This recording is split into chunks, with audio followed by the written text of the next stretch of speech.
What is up, and welcome back to another episode of the Wizards podcast. I'm your host, Greg Finberg, and in today's episode, we're going to be talking about Wizards number 6 pick, Tre Johnson. I had Sam Stevens on my podcast yesterday to talk about Jameer Watkins' number 43 pick, so I'm kind of going in a weird order, starting at 43, going to 6, and then I'll have someone else talk about Will Riley, the 21st pick, in a bit. Obviously, I've talked about Tre Johnson a lot the past couple of days since the draft. But I only know so much. I wasn't there covering Tre in person this season, so I felt that it was important to bring someone on who really knows about Tre. So joining me today is sports beat reporter for Texas Horns 247, Eric Henry. Eric, thank you so much for joining me today. Not a problem. Appreciate you having me on. So I want to kind of start off the way I started my last one with kind of a lob, a bit of a softball question to kind of get into things. What are the Wizards getting in Tre Johnson? They're getting an on-ball guard or a combo guard. What's the best way to sort of use him offensively? What does Tre bring to the Wizards? Wizards are getting in Tre Johnson as a guy, and this is going to sound like a cliche answer, Greg, but the Wizards are getting a guy who's a three-level scorer, right? Now, I would say the most clear defined of those levels is his range from outside, and then, of course, in the mid-range. Tre will probably need to bulk up a little bit, get a little bit more adept, a little bit more comfortable finishing at the rim, even getting to the rim, and we can get into some of the things later on in this podcast as far as maybe Tre's lack of opportunities getting to the rim, but overall, just a very talented, polished scorer. Someone who you talk about him. He was a five-star recruit coming out of Link Academy. Someone who, when told Cooper Flag reclassified, was, arguably, depending on what service you use, the top 2 or 3 players in his class, right? So when he got to Texas, the thing with Tre is it was very clear, Greg, this was going to be his team. Okay, despite the fact that Rodney Terry, now former head coach Rodney Terry, brought in a lot of veterans, guys third year, fourth year, fifth year, of course, with the COVID years, it was very clear this was going to be Tre Johnson's team. So there were some growing pains in that respect in terms of, handing the keys to an 18-year-old guy who's learning how to lead or learning how to lead players who are 22, 23, 24 years old. But he did it. He was the SEC Freshman of the Year. He did lead the SEC in scoring with 19.9 points per game. Never had an issue getting his shot off, Greg. I mean, there were some lowlights, most notably the final regular season game in burnt orange and white, went 0 of 14 shooting against Oklahoma, but there were plenty of highlights. There were many more highlights than there were lowlights. A guy who had 28 points in his first career game against Ohio State. Carried Texas, forgive that sound run in the background right there. He had, carried Texas with 39 points at Arkansas.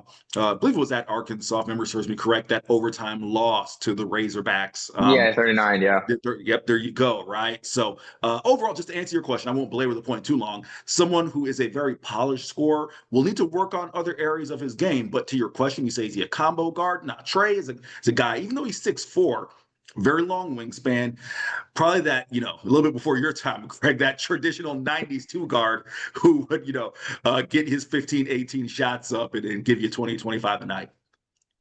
So you mentioned the first game against Ohio State, 28 points. He followed that up, I believe, with 29 on 10 of 18 from 3. So certainly a really strong showing. And I'm sure the expectation was high. You mentioned 5-star, highly touted recruit coming into Texas, a big time school in the SEC. And he comes in and he starts to dominate early on.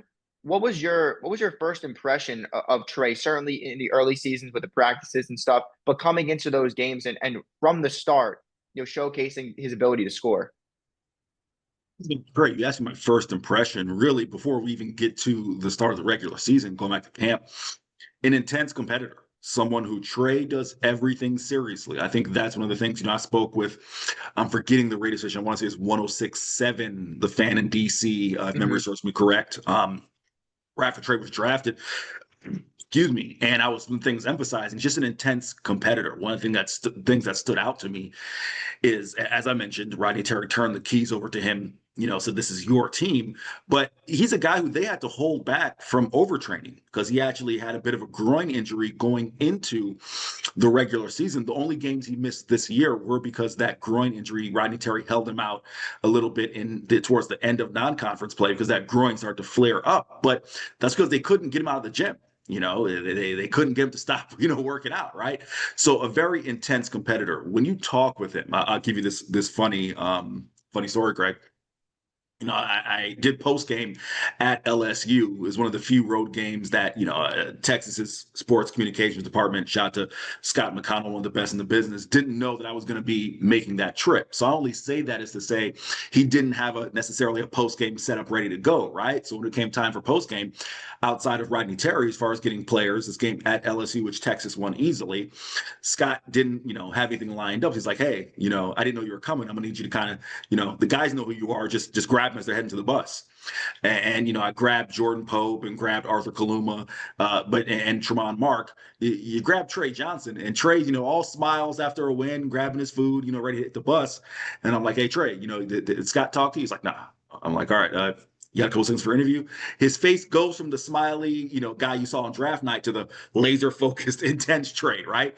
I'm telling you that to say anything related to basketball, he does seriously. And I think that's something that, for Washington, for a franchise that, hasn't won 50 games well before even I was alive, right? It's been 1977, I believe, 77, 78 is the last time 50 years, something like that. Yeah. they won 50 games.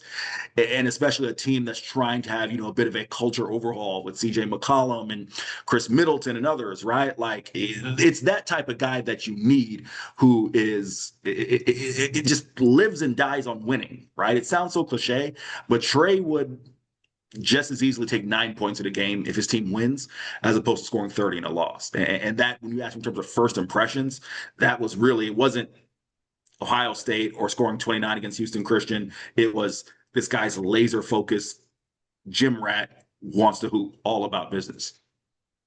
It's certainly refreshing to hear that, especially for a team like Washington, because they're trying to rebuild the culture there. And certainly it sounds like a guy like Tre who only cares about his craft. I mean, he said in his presser at the combine that he doesn't, apart from playing basketball, like he talks to his friends, he reads books. He was talking about the new book he was reading, and he listens to music. Like that's all he does, which is refreshing, especially in the NBA today, because everything's guaranteed. So you have a lot of guys that come into the league, they're automatically getting millions and millions of dollars. And so you don't necessarily see the ones like Tre that are just laser focused on how can I improve my craft? Like how can I do this? And the fact that you mentioned that he's in the gym like all the time is quite impressive to me, obviously, to see someone that young. And even before the season, he was 18 coming in, and he's already putting in the work. So that's definitely intriguing, and it paid off. Obviously, you said he led the SEC in scoring as a freshman. Um, Obviously, there was that 39-point game against Arkansas, which you mentioned earlier. I feel like that put him on the map to maybe some guys or some people that weren't too tuned in to the beginning of the season. I had watched some Tre before, but that was certainly the game where I was kind of like, okay, this guy is a top 10, easily top 10 pick if he declares this year. Just the shot making was just absurd in that game. I mean, 7-11 from three. And towards the end, right, it was a really close game by the end. Arkansas knew where the ball was going.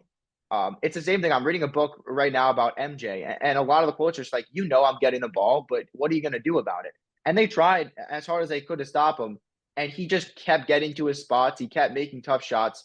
What did you see in that game where you were like okay, this kid is different? Wish I could say that was the game that we knew was different, but in specificity to your question, what about that game? He seemed to be the only person who wanted it. And actually, I my memory serves me correct. Arthur Kaluma did play that game. So let me kind of give the answer this way. And I'm not trying to denigrate any of the players on Texas's roster. As I mentioned, Rodney Terry brought in a lot of transfers. I maybe I shouldn't say Tre was the only person who wanted it, but the roster was a unique fit, Greg, and that is what I think. In all honesty, it kind of gives Tre a bit of a leg up in terms of his NBA preparation. So Texas reshuffled the roster. They brought in, I used to remember the number off the top of my head. I want to say it was 8 new transfers. It was Arthur Kaluma from Kansas State, Julian Larry and Jason Kent from Indiana State. It was Jordan Pope from Oregon State. It was There are a few more that I'm missing off the top of my head, but the point is the roster was really reconstructed, right? And to be completely transparent with you, it was a poorly constructed roster. Guys, Jordan Pope from Oregon State, he's a volume scorer, right? He's a guy who's used to having the ball in his hands. That's why, he was Oregon State's leading scorer the past 2 years. He comes to Texas, they're asking him to be maybe the third option, maybe be a catch and shoot guy. Jordan never really got comfortable with that. You talk about Julian Larry, used to being a starting point guard for an Indiana State team 2 years ago that just missed out in the NCAA tournament. Of course, you may remember they had the four guys, they make the Mhm. NIT run, so on and so forth. They asked him to be a backup. He couldn't do more with less. His minutes were cut in half. He couldn't really be as effective. Jason Kent, a guy who was at, oh my gosh, it wasn't Creighton. I'm forgetting the school he was at prior to Indiana State. Nevertheless, had less minutes, wasn't able to do less with more, right? Arthur Kaluma was the only guy from Kansas State who was a glue guy at Creighton his first 2 years, goes to Kansas State. Again, is not meant to be the first scoring option. So he had the easiest adjustment coming in and being like, hey, we just need you to be a vet, go rebound. He was an undersized four. I'm only saying all this to build up to the answer with Arkansas that there were times, a lot of times throughout the year, where outside of Arthur Kaluma, and maybe it was because he had the most confidence in his role, he's the only one who looked like, all right, I'm willing to bust my chin, dive for loose balls, do whatever it takes outside of Tre. So to bring it back to the Arkansas game, like you said, John Calipari knew where the ball was going. Arkin Boogie Flan and those guys, and they all, Jonas Adu and others, they all knew where the ball was going. This couldn't stop him, right? Mhm. It just seemed throughout that game like Tre was the only one. There's kind of a, I'm sure you'll remember, Greg, the Jimmy Butler meme at the end of the COVID bubble, right, where he's Where worn he's out. bent down, yeah. Tre kind of has his own where he's at the Arkansas's at the free throw line and he's just tugging at his shorts like, I'm doing everything I can to keep Texas in this game. That's what I remember most about that more than anything else is that Tre was the only one who could make a shot, the only one who could get his shot off. The only other guys were trying to do their best. So maybe I shouldn't have led with the only one who wanted it, but seemingly the only one who could put the ball in the hoop. And yet it wasn't good enough. And I remember Texas being down, even late in that game in regulation, 6, 7 points. Tre managing to bring him back down in overtime. Tre managed to bring him back, and it wasn't enough. Memory serves me correct. You may have it pulled up. That was an 86-81 game, I believe. Mhm. And Tre literally had them within 4 or 5 points each time, and then eventually just ran out of gas. It's fascinating because I watched that game in full. I don't know. I just got lucky that I got to watch that.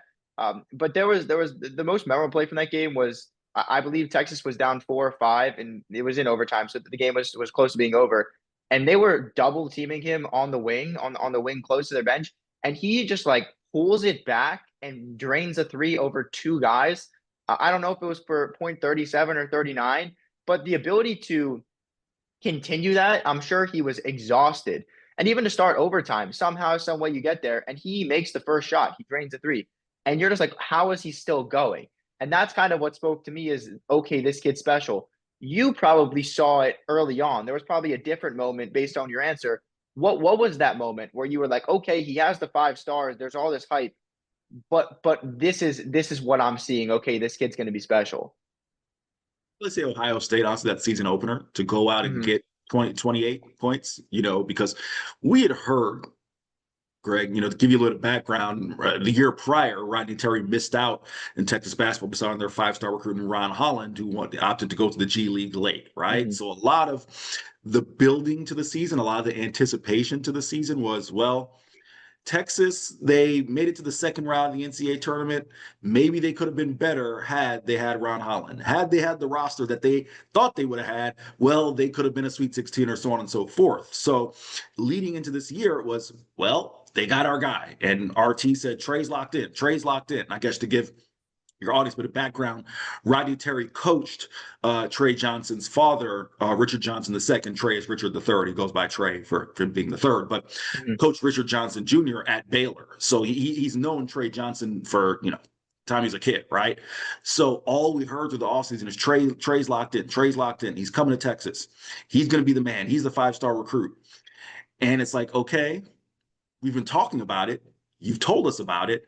Can he be that, right? The hype. I remember going to SEC media days and the conversation of this guy can be the greatest Texas freshman since Kevin Durant. Well, again, Greg, maybe a little before your time, but Kevin Durant was a guy who scored 20 points. If memory serves me correct, KD played in 36 games at Texas, scored 20 points in like 31 of them. Okay. So when you say he can be the greatest scorer, the true freshman is Kevin Durant, that's saying something. Rodney Terry was an assistant under Rick Barnes that year that KD, DJ Augustin, and others were at Texas, right? So I'm just giving you all that background is to say, hey, you have built up and hyped up Tre Johnson to this point. Can he be that? For him to go out and get 28 the way he did against Ohio State in Las Vegas in that classic, that had us sold. And all the non-conference stuff, we knew Trey be able to score. I think there was a question of, okay, you kind of run it back. Can he do it in SEC play? The answer was yes, all the way through. There were some brief moments where it felt like he didn't know if maybe that was a byproduct of Trey learning how to lead, that, he wasn't getting his shot off. He was trying to defer to other guys when it was like, no, Trey, like we've already reached a point in the year in which we understand, no disrespect to those other guys, they're fit on this roster. It's not working. You're going to have to, the guy who scored 39 at Arkansas, you're going to have to be that guy every night. Right. But to answer your question, yeah, Ohio State opening night, that's when we knew. I mean, yeah, certainly it's rare when you see these five-star prospects because there is so much hype, and a lot of the time it's so much is on their shoulders, right? Is that five-star to sort of lead a program? All those expectations that you said being compared to a guy like KD, a Texas basketball legend, and to go out and live up to that hype of, I'm going to go out here and average nearly 20 points per game in my first year, lead the SEC. Obviously, Texas was good. It translated to wins as well. So it's certainly fascinating, and it's an interesting case study into how he'll deal with the expectations in Washington. Certainly probably less of a role, and obviously when guys in college go to the NBA, he's not going to have to be asked to score and take all of those shots, especially early on in his career. He's not going to have to be the number one option for the Wizards this year, maybe not even next year. But that kind of is a nice segue into the next part, because we talked all about Trey in college. Certainly it's the Wizards podcast, so I want to talk about a little bit of his role and how he would fit on the team. His role in at Texas. It's okay, I'm the number one guy. I got to go out and take a decent amount of shots, and I got to go score when the game's close. The ball is probably going to be in my hands. It's going to look a bit different, especially to begin his NBA career. What do you envision that role being for Trey in the beginning of his career, and eventually if he reaches his pinnacle, his peak? What do you view him as in the NBA? To start with, what do I see his role early on? Like you mentioned, you have other guys, CJ McCollum, for example, someone who's been, a bucket, 20 points a night for his entire career, right? So you think Trey probably might not be the number one or even number two option, as you said. I think that's going to give Trey the opportunity to round out some of the aspects of his game that he needs to. As I talked about in the opening, I'll talk about him scoring at the rim. It wasn't necessarily a inability to. It was, well, as I've said, Trey was the only scoring option, right? So teams kind of took his ability to dribble and get to the rim in that sense. Trey had no issues getting to the free throw line. Got to the line a lot, right? So again, it's not like he can't get to the bucket, but a lot of times he get fouled on pull-ups and things of that nature. So I think, it'll give an opportunity to really, get in the weight room. Another funny anecdote with Trey is, when he arrived, he probably, if I had to guess, was around 175 pounds, 180 pounds. I believe Trey's listed weight at UT was 185, 190, somewhere around there. Let's split it the difference, and let's say Trey was around 185, right? But he did put on some weight by the time he got to campus versus leaving. So we asked Trey, like, man, what have you done to bulk up? And he's like, hey, I'm hitting the weights. And, we're like, all right, how you doing that, so on and so forth. And I just happened to ask her, like, hey, how much you benching? And he's like, oh, no, I don't do that. I don't get underneath that bench. That's going to mess up my shot. I would suggest to Trey that at the next level, he would want to include the bench press as part of his workout regimen, right? So I think, I say that jokingly, but it's a lead into me saying I think it'll give him an opportunity to bulk up in the weight room. I think Trey being 6'4", especially someone whose game isn't predicated on speed per se, right? It's not saying Trey's an athletic, but the best way I could describe his athleticism to my eye, and listen, I am no scout, I am no expert, but to my eye, I would say he's athletic enough meaning Mhm. athletic enough at the collegiate level, athletic enough at the NBA level to where he's not going to be a liability, but he is no Anthony Edwards. His game is not predicated on being the best athlete out there on the court, Mhm. right? So I'm saying that to say, even if Tre bulks up and plays at 6'4" and change, a buck 95 or 200 pounds, it's not like that's going to slow him down because his game isn't necessarily predicated on beating off the first step with the dribble or athleticism per se. Defensively, Tre has all of the makings of a great defender. And at times, Tre was a good enough defender. However, it wasn't always, there, right? Part of it in Tre's defense more than likely was how much of the load he was carrying on the offensive end. You just can't be that guy on both ends, right? Rodney Terry is someone who preaches. I can hear the quote right now. I want my guys to, get our butts down and defend. Okay. It's a lot of energy exhausted on the defensive end to then go out there and be the number one and quite frankly, number two option offensively. So some of it probably was because of the fact that how much of the load he was carrying offensively. He couldn't do that defensively. But like I said, long wingspan, has all of the makings of a lockdown defender. I think it will give him an opportunity with him not having to be the number one or number two option in Washington to round himself out defensively. Again, I'm not saying he's Luka Doncic. He wasn't a turnstile, but there were times where it's like, all right, Tre, like we need a little bit more defensively. I think this will give him the opportunity to do that. So in terms of his role, I think he'll be able to do the things he does well. Shoot off the bounce, shoot off the dribble, catch and shoot, etc., while also rounding out different aspects of his game. I'm glad you mentioned the defense because a lot of the pre-draft process, Tre all along was my number three prospect behind Flag and behind Harper. And obviously a lot of people when I posted my big board, the main thing I got was, his defense is atrocious. He's a liability on that. And I was like, please just watch the games. Like he's not that bad. And when you consider, I'm glad you mentioned his role too. He has to do so much on the offensive end. And I'm sure when Luka Doncic is engaged on defense, he's not the worst defender ever. But again, he's asked to do so much on offense, which makes it a little difficult. So I like to tell people, you got to envision what he will be in the NBA. Um, and I certainly think in a better role, not having to have the entire offensive burden pretty much on his back a lot of the time, he will have the ability to do that. And a lot of it in the NBA, I feel like in terms of defense is effort and IQ. Like if Tre was a 6'3" Jeremiah Fears, I could understand, okay, maybe he's a good defender, but they're still going to post him up. Like I remember Zakai Ziegler at Tennessee is always a good, pesky defender, but in the league, that doesn't matter because he's just too small. Tre is, has the height, he has the size, he has enough athleticism, as you mentioned, to where I'm not too concerned about him ever realistically being a liability on defense. And like you mentioned, I'm sure he probably did take a few possessions off because he was so exhausted from offense. And the quote that Will Dawkins said, after the draft when they took him was, I got on him for that in the pre-draft process. Tre said that Will told him multiple times, like, hey, you took this play off. And we noticed that you were taking a couple possessions off here on offense and some on defense. And so I think, what you said perfectly encapsulates the defensive side. Like, is he a great defender? No. Is he a liability? No. And I think if he doesn't have to score all those points and take all those shots, that the defense will be okay. He has enough athleticism to do that. Did you ever view him as a liability? At Texas, did you ever see any instances where like teams were like going at him on a pretty consistent basis?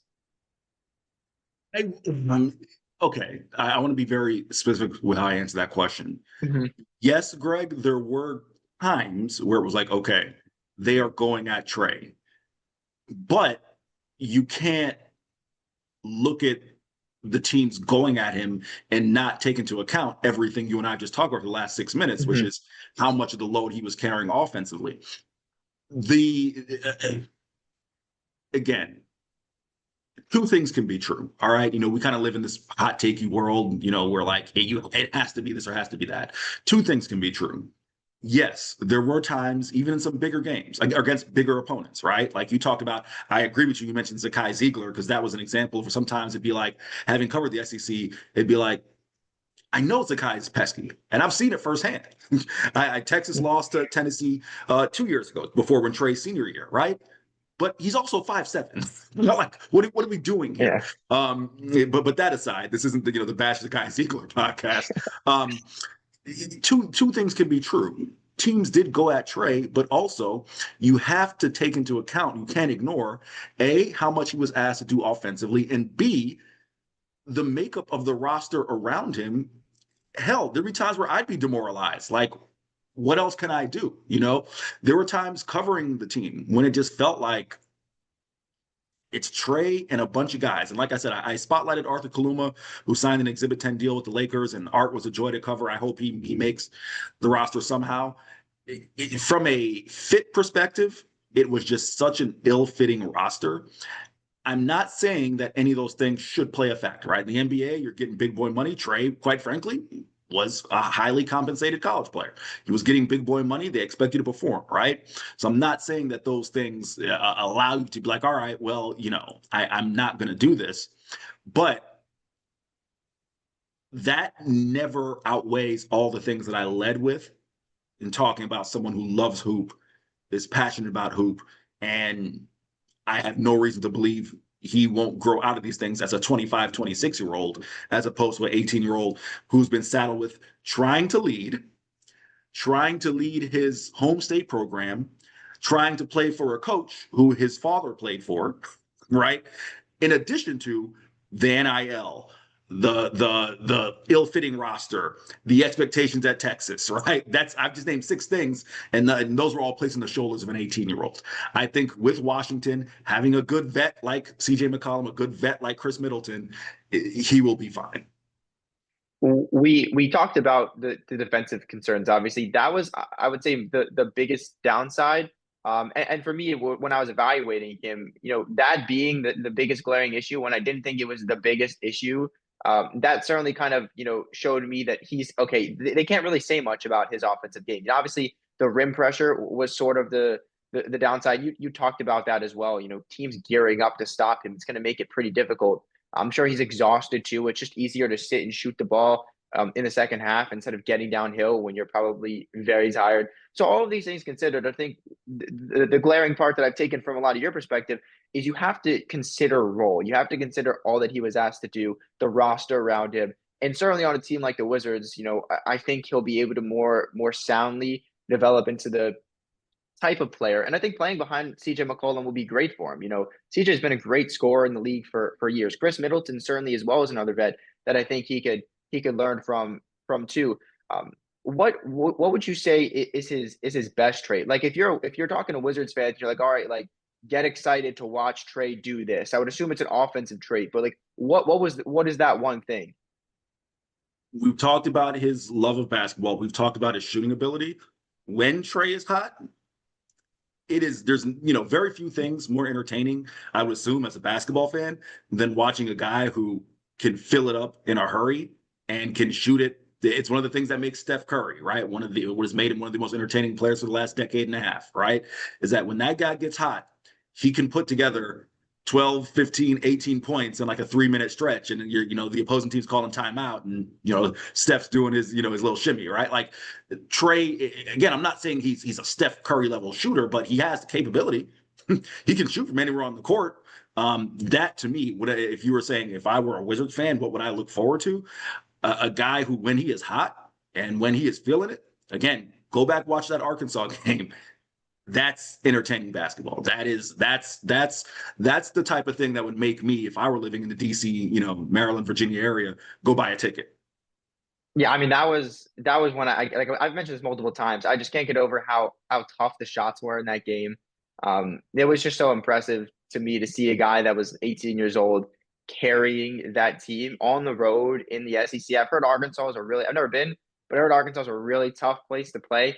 They certainly made it far in the tournament, so all the more impressive to see that. We're kind of starting to wrap up here, and I appreciate you again for all that you've shared, Eric. Final thing, I like player comps sometimes. I like it when it's reasonable. And for Jameer Watkins, we talked about how some have related him to Lou Dort based on his size and his defensive acumen. I just couldn't help but get over when I watched Tre Johnson play, seeing Bradley Beal. And maybe that's because I watched him in Washington for 10 years and I watched a lot of Tre Johnson. Is that a comp? Just his ability to score without the ball in his hands. Like he doesn't have to create for himself. He can play off ball. And I think that's one of the things I love so much about Beal. when he was playing alongside Wall, like he didn't need to bring the ball up. He didn't need a screen. He could just play off down screens and get to his spots. Is that a comp that makes sense? And if not, it's okay. What would a better comp be in your mind? I smiled when you mentioned comp only because that was one of the biggest debates amongst the Texas media is like, who is Tre Johnson the next level? We asked Danny Hurley that question, the Dan Hurley, UConn head coach. He said Uh-huh. Jamal Crawford. I didn't necessarily see that one, but he was kind of asked on the spot in a post game. Um, my comp, or actually, you know what? Let me address yours first before I can do my comp. I can see Brad Beal. I think Brad Beal's a little more dynamic than Tre is, but I can see Brad Beal. I don't think that's, especially when you talk about someone who doesn't need the ball in his hands, right? Mhm. Because the first 75% of Texas' season, they tried as they might to find a point guard, to find someone who could initiate the offense. And then finally was like, you know what? This ain't working. Tre, here's another responsibility. Initiate the offense. And when I say initiate, I don't mean he was playing point. He wasn't, averaging 8 assists, but the offense was literally running through Tre. He was initiating, and then he, get the ball back and do whatever. So I can see Brad Beal. The comp for me is, again, this one may be a little dated, but Michael Redd. If you remember former Milwaukee Buck Hmm. Michael Redd, He was good. Way better than people give him credit for, I think. way better than people give him credit for. The only difference is Michael Redd was a lefty, and of course, being a lefty, that adds a different little dynamic to your game. But Michael Redd was a guy who you knew could shoot mid 40s, maybe near high 40s from the field, was going to shoot a lot of that on jump shots, could shoot, mid 30s, high 30s from 3 point, maybe even 40% from 3 point range. Solid from the free throw line. Again, he's not going to make an all defensive team, but he was never truly a liability on defense, right? Michael Redd is my comp. And now that Michael Redd's on X now, doing some stuff, I might need to just shoot my shot and be like, hey, how do you feel about Tre Johnson as your comp, right? So I can feel vindicated about that Mhm. comp. But I could see Brad Beal, but my personal comp is Michael Redd. I like that. We don't. Michael Redd, I feel like isn't talked about at all really in terms of NBA dialogue, and he should be because he was very good during his time. I like that comp. I'm glad you agree at least to a certain extent with the Beal. It's so hard with player comps. Like I feel like you either like it or you're just like I don't think you should be comparing this guy to this guy.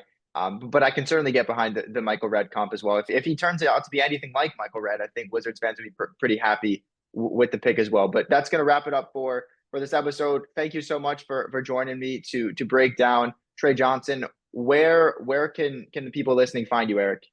Thank you. I appreciate that. My boss would be a little disappointed if I didn't get a chance to do this plug right here. You can find me on X or Twitter at Eric C. Henry _. You can find my Texas football, basketball, and maybe baseball, depending on where we are, at horns247.com, horns247 on all social media, and 247sports.com. I would recommend it because as someone who like started watching Tre Johnson, like I mentioned in real, like after that Arkansas game, I read a lot of the stuff on 247 and like that kind of got me in the know of okay, like this is what Tre's doing in media, this is what Tre's doing off the court, but also on the court, some of those anecdotes. So highly recommend it. But again, thank you so much, Eric, for joining me today. That's gonna wrap it up for this episode. Thanks for listening, guys.